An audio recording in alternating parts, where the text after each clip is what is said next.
Assalomu alaykum qizlarjonlar, hammalarga xayrli kun. Bugun bizada minnatdorchilik marafonini 17-kuni.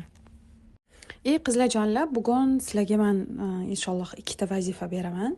Birinchi vazifa shundan iborat bo'ladiki, biz ko'pincha hayotimizda mana eslab ko'rsanglar, yosh paytinglarda, hali turmushga chiqmasdan oldingi paytlarda masalan, o'sha paytlardagi sog'lig'imiz uchun biza hech qachon minnatdorchilik bildirmaganmiz.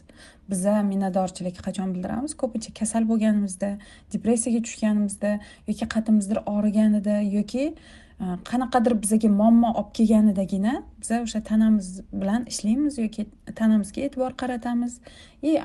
Undan keyin tanamizni ozgina miqdorda qadrlashni boshlaymiz. Keyin yana vaqtlar o'tadi. Keyin уже tizingiz og'rib qoladi, yurolmay qolasiz yoki boshqa bo'ladi, belingiz постоянно og'riydigan bo'ladi. O'sha paytda orada lecheniya olasiz 10-15 kun. O'sha payt og'rimagan paytda postoyanno og'rib, keyin og'radi, og'rimay qolgan paytda o'shanda biza nima qilamiz? O'shandagina minnatdor bo'lamiz. Bizada shunaqa nima deydi, tushunchaga kelib qolganmizki, bizaga sog'liq shunday tekinga berilgan narsa deb o'ylaymiz. Обязательно og'rigandan keyingina qadriga yetamiz. Shuning uchun bugungi minnatdorchilikda biza o'tmishdagi sog'lig'imiz uchun minnatdorchilik bildiramiz va hozirgi kundagi sog'lig'imiz uchun minnatdorchilik bildiramiz va kelajakdagi sog'lig'imiz uchun minnatdorchilik bildiramiz.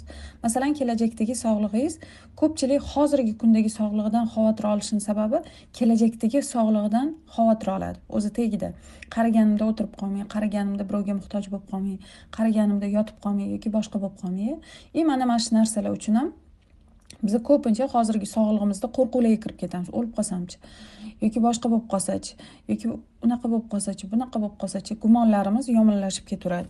Shuning uchun biz bugun sog'lig'imiz bo'yicha 3 ta etapda minnatdorchilik yozamiz. Birinchisi o'sha aytganimdek o'tmishdagi sog'lig'imiz uchun, ikkinchisi hozirgi kundagi sog'lig'imiz uchun, uchinchisi o'sha kelajakdagi, ya'ni masalan 10 yildan keyingi, 20 yildan keyingi, 50 yildan keyin, 60 yildan keyingi yoki 70 yildan keyingi sog'lig'imiz uchun minnatdorchilik yozamiz.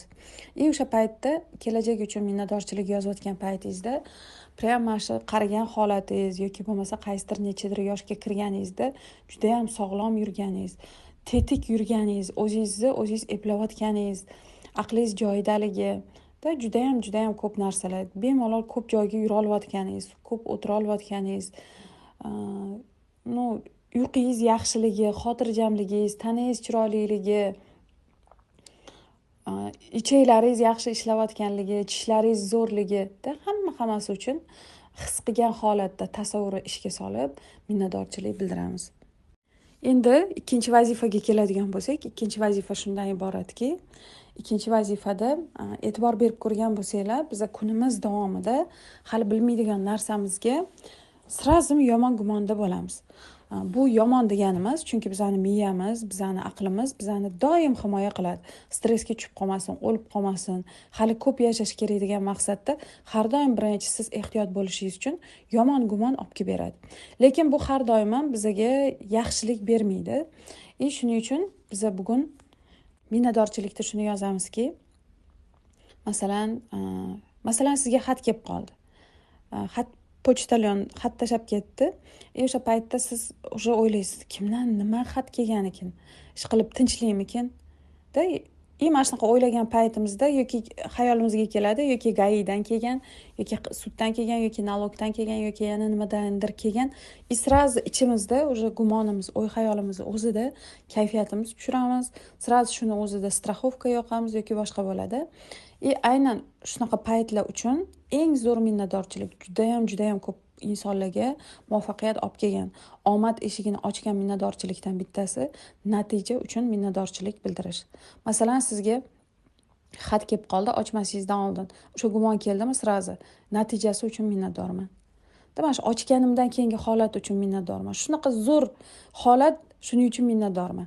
Yoki bo'lmasa, yana juda ham ko'p narsalarda. Masalan, bolangiz maktabga bermoqchisiz yoki bog'chaga bermoqchisiz, bilmaysiz, o'ylayverasiz, nima bo'lar ekan, qanaqa bog'cha ekan, yaxshimikin, boshqamikin.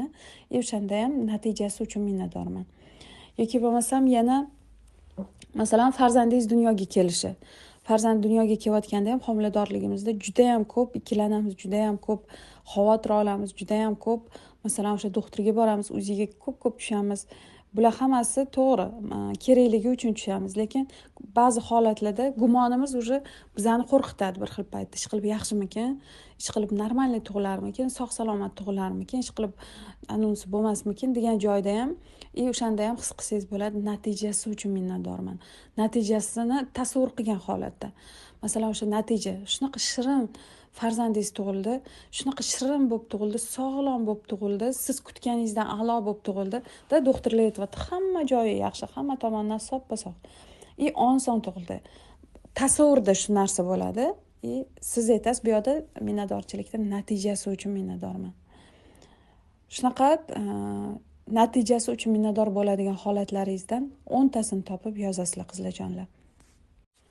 Yoki yana shunaqa holatlar bo'ladi-da, hozir biza ko'pincha hozirgi paytda boshlanmayotgan ishlarimiz bo'ladi-da.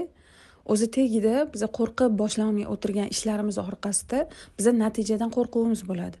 Natijasidan qo'rqamiz-da. Gumonimiz natijasini yomon bo'lishida bo'ladi.